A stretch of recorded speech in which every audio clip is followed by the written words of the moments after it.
Hi, everyone. This is the MedWell and Commonwealth Alternative Care monthly Q&A. This is our first in a series of them. This right here with me is Emily Waxman from MedWell Health and Wellness. She is the Director of Community Outreach there. I am Gina Caitri from Commonwealth Alternative Care. We're a dispensary out of Taunton, and I'm the Community Outreach Coordinator here.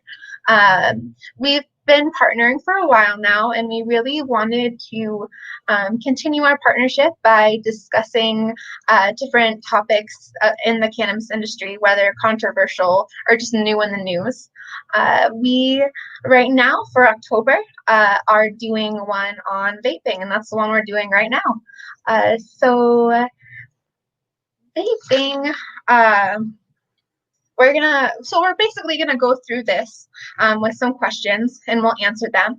And if you have any questions, you can write them in the comments, and we will get them, and we'll hopefully answer them for you, or reiterate, or even answer in future Q&As, depending on what the topic is. So I'll just say, I'll interrupt you for just 1 second, Gina, and I'll just want to let everyone know that we are experiencing some really crazy weather. So if anything should happen and we lose anyone, we'll make sure in our chat that we notify you so that we'll certainly reschedule. But weather's been a little bit crazy tonight. So just wanted to let you know in case anything goes dark on us. So Exactly. But yeah, so I just am excited about tonight, Gina. I can't wait to learn all about just what was going on with the whole craziness with the vaping. And this was already hard to believe, but it was a year ago. And I was so excited when you first approached me about making this our first Q&A topic, because I think that this was such a really we couldn't even believe what was happening through this time. And, it was just in the news. There was so much going on with it. And then all of a sudden, we were struck by COVID. And I think it no one really knew what the resolution of it all was. So tonight we'll be able to actually get some questions, I think, answered about kind of how the state took care of the issue with it. And really looking forward to hearing about all of that and having you explain it.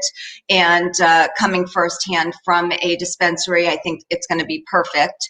And so I guess if you want to just first start off with discussing what is vaping, and we'll kind of take it from just a very beginner point of view, and if you can explain kind of just what it is for our friends out there, that would be great. Sure. So vaping, there's many different forms, but in general, vaping is when you're consuming the actual vapor of either cannabis concentrates or cannabis flower. So you're not actually smoking, you're just inhaling the vapor. There's no combustion. There's usually a heating element involved. And so when vaping, at different temperatures, active compounds like cannabinoids, which are things like THC, CBD, they're the psychoactive or medicinal components of flower. And THC is one of the only ones that is psychoactive. A couple other ones are as well, but then each one has their own medicinal benefits. And then there's terpenes, which are another chemical component. They are the flavonoids, or the flavor, the smell of the plant. And this is in every plant, not just cannabis, but they also have their own individual medicinal benefits. And when you're vaping at different temperatures, you're going to get the benefits of different things, of different cannabinoids, of different terpenes. And it's very easily inhaled this way, again, because you're not actually combusting it. You are just taking in the vapor. So I found what was really interesting because I'm not someone that's very familiar with vaping. And so as I was preparing for our event tonight, I started to do some research, and I didn't even realize that there are different types of vapes. So maybe you can discuss, what some of those differences are and what's out there for folks. Sure. The one that I'm going to talk about first, just because it is probably the most controversial because of the vape ban that happened in Massachusetts, is vape cartridges. And this mainly is because the oil that was used is the controversy. We'll go into that though. But vape cartridges and disposables and refills for cartridges, these are all go on to or are a part of a battery system that you either screw on your cartridge onto the battery and then inhale that way through the mouthpiece, or in a disposable, you have the battery and the oil already combined, so you just throw it out once you're all done. And cartridges you can just replace or refill. So the refills were also a part of that ban, and that's just because, again, the oil. Usually there is a battery, and then the cartridge involved, a mouthpiece, and then the chamber that's filled with oil, and then there's some sort of heating element. Sometimes it is quartz. It depends on the product and who's made it. Right. And then, so that's vape pens. You'll see them everywhere now. They're super common. They're really discreet and easy to use. And the air, it dissipates in the air very easily too. So it doesn't really stick to things the way that smoking would, because there's no smoke involved. And there's many different styles and brands, but the most common is a 510 threaded pen. These are the most common because most cartridges that you get at dispensaries will tend to fit on those. And that's why they call them pens, because it looks like a pen. Right. And then besides vape pens, there's also other devices that you can get to vape. You can vape flower or concentrates such as wax and sugar and shatter, live resin. And there's so many different kinds of shapes and sizes. There's tabletop ones. There's ones that are you can bring with you. They're portable. Usually the flower ones have this like chamber that it's like an oven, and it heats the flower up and causes it to vaporize. And then it's very similar with the concentrate one, but there's usually a coil inside a concentrate one that heats up the concentrate. But it's the same idea. There's just different styles, and there's even some that have multiple ways that you can vaporize. So you can do flower or you can do concentrate. You can get the attachments for different vape pens. There's so many different forms. Yeah, so it was, a crazy, huge, big business where I think while I was reading through my research, I saw that, at one point there was $1.5 million done in business every day just in vaping here. And so, everywhere you'd look, there would be a vape store opening up, and, a lot of small businesses that were selling these vape pens and products. And then all of a sudden, here we had this ban put on to this product because we started to see all these people getting sick. I think maybe over 100 people getting very, very ill.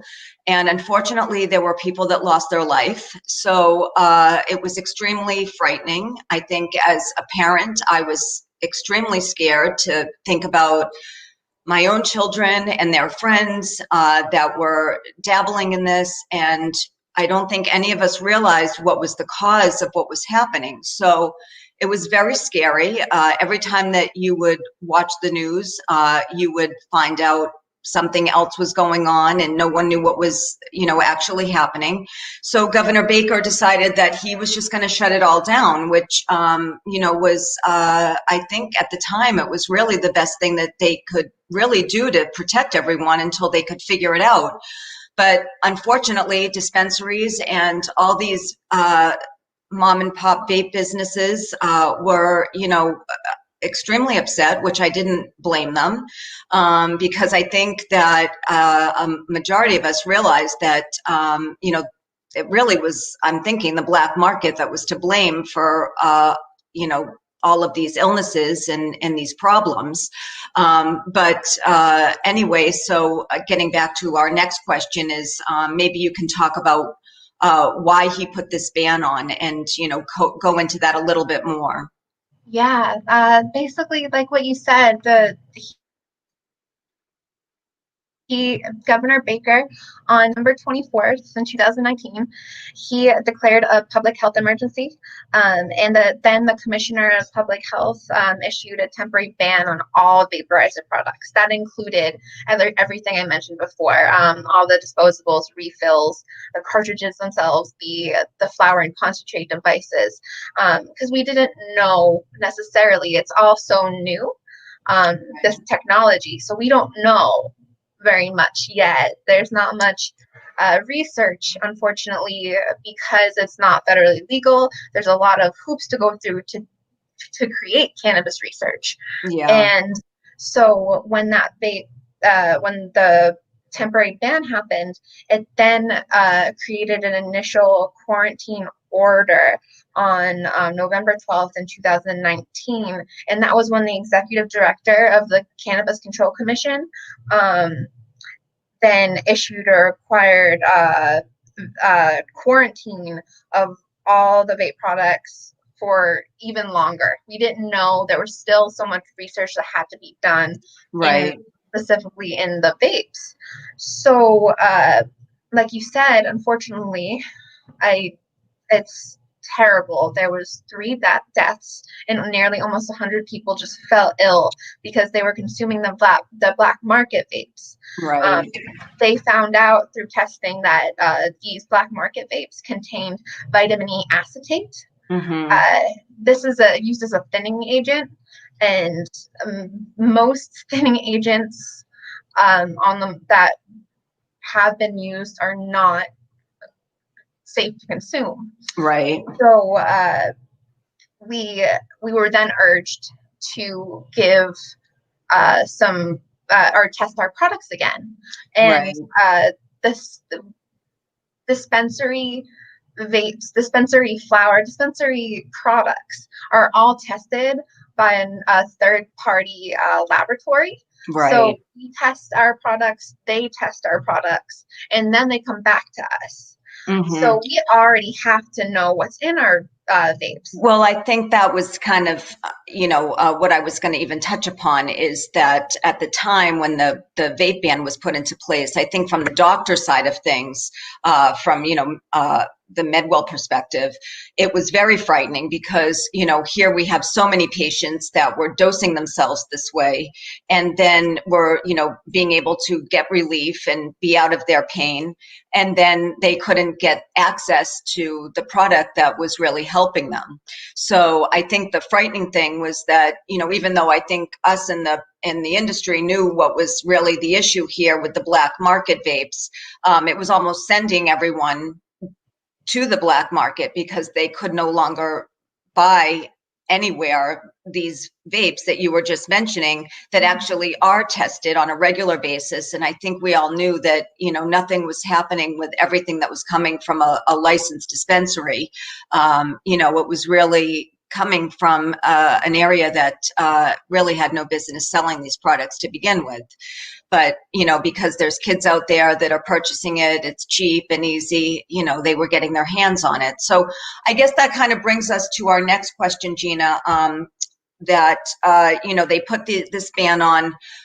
It was put into place for several months, and then there was some testing that was done. So maybe you can explain to our friends out there about the testing that was done with all of this millions and millions dollars worth of inventory that was shelved for several months, so that we could really make sure that before anything hit the shelves again, it had gone through a rigorous process. So maybe you can explain that a little bit. Sure. So on December 12th in 2019,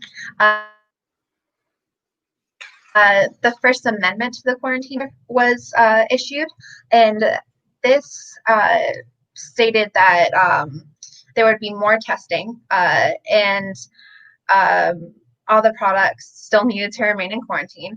But then they found that on August 4th in 2020, in the Second Amendment quarantine order, there was also 3 phases of testing. In the first phase,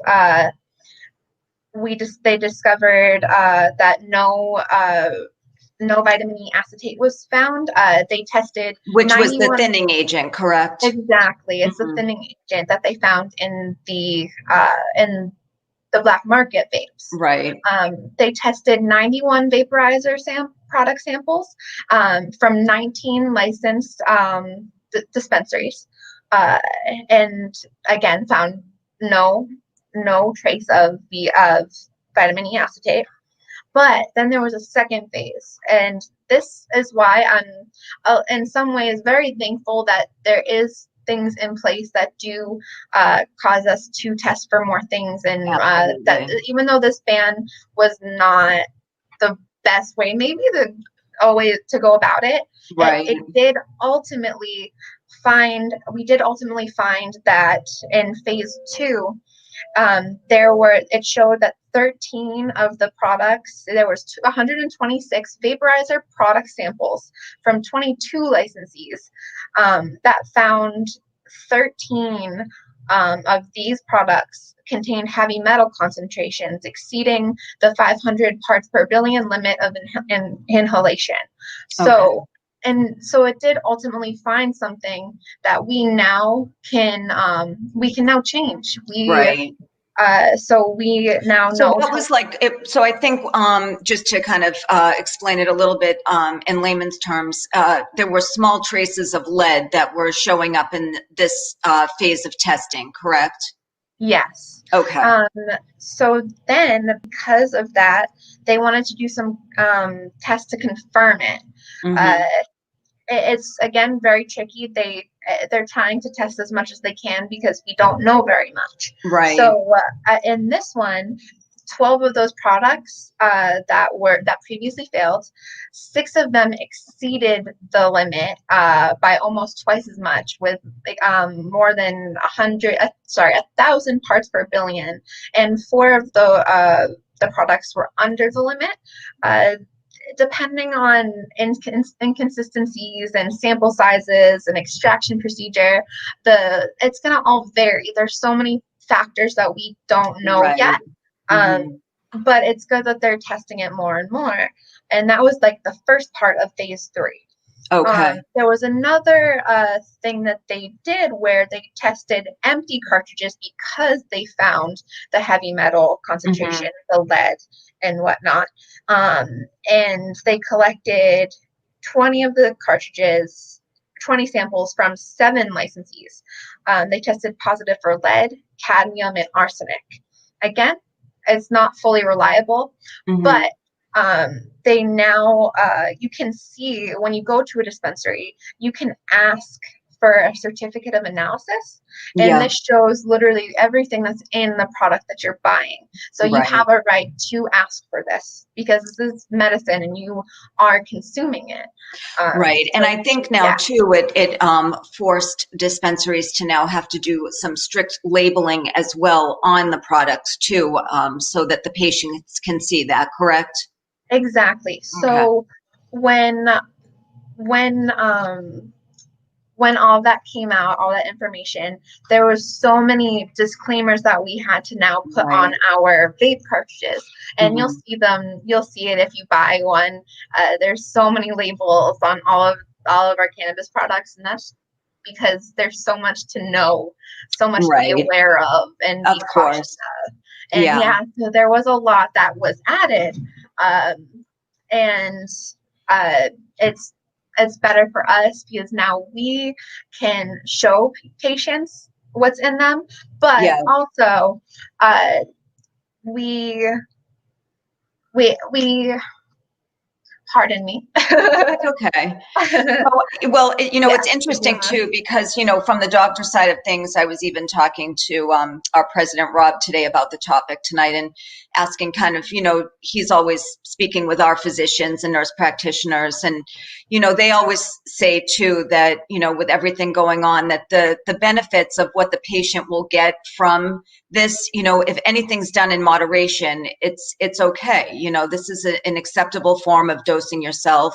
It has been tested vigorously, and it certainly is a safe option. If done by the recommendation of you folks at the dispensary and us here and the doctor, and just coordinating that, and as long as the patient is doing it responsibly, then it's a safe way of being able to, especially now with all the testing that has gone through the pipeline here. It is an okay thing as long as folks are purchasing at a licensed dispensary. I think that's the most important thing, that if anyone gets anything out of the information tonight, that's, I think, what we really want to make sure that we cannot stress enough. Yes. So the safety of it, it is definitely even seems to be a more safe option than even smoking, because again, you're not combusting the oil or the flower, you're just inhaling the vapor of it. And if you are concerned and you do want more research based on the vape cartridges and the devices themselves, look into the companies that are making those specific that's a great batteries. idea. Yeah, because you'll then know where it's made, what's in them, what they use, what metals are used. Right. So definitely, we always encourage research. There is a lot that still needs to be done, but we always encourage, because there's so much information already.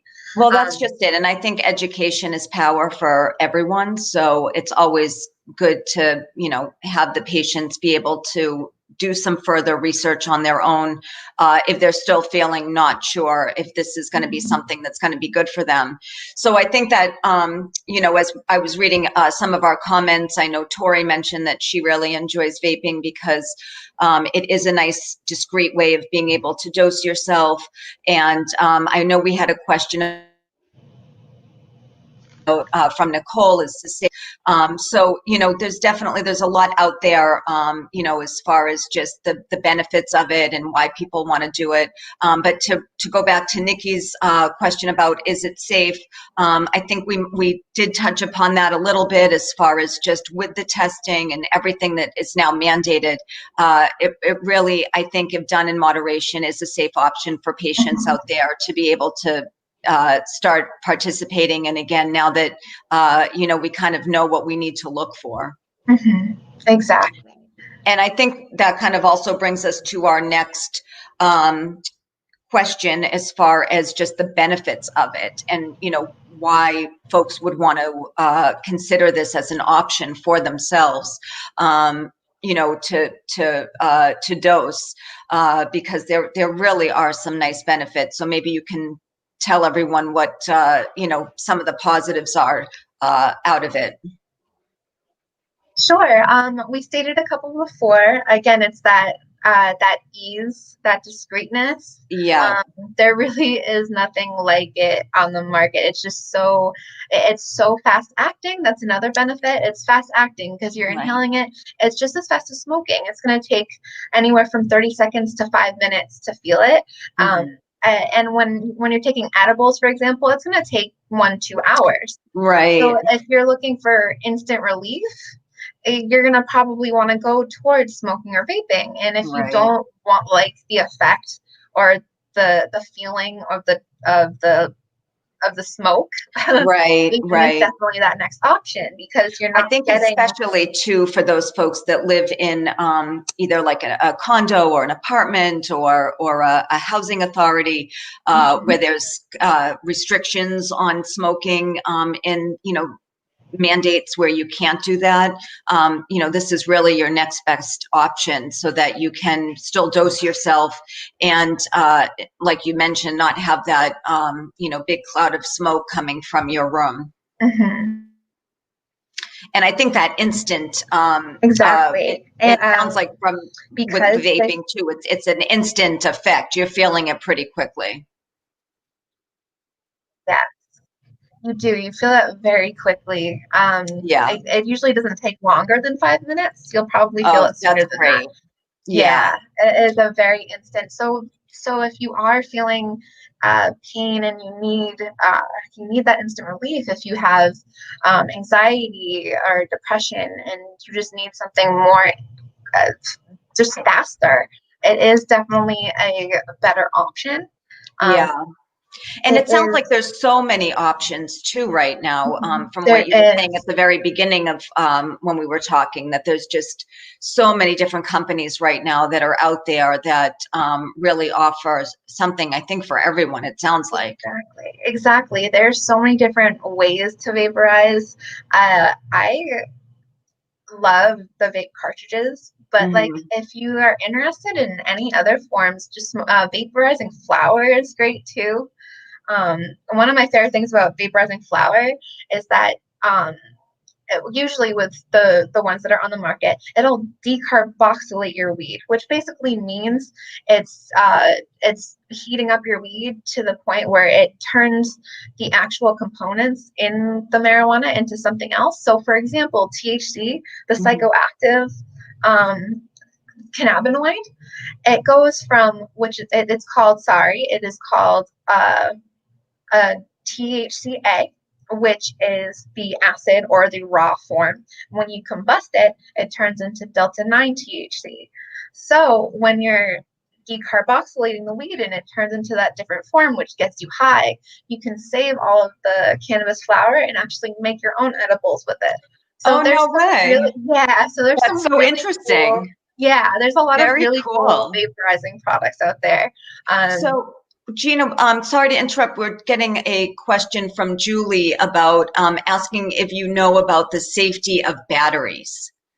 So, this is another thing where you definitely want to go into some research. There's Mhm. so many out there. Uh, Okay. there is a vast amount right now out there of different Okay. batteries. So we have our own at CAC. Oh, do There's you really? Yeah, Oh, so okay. we get That's ours good to from know.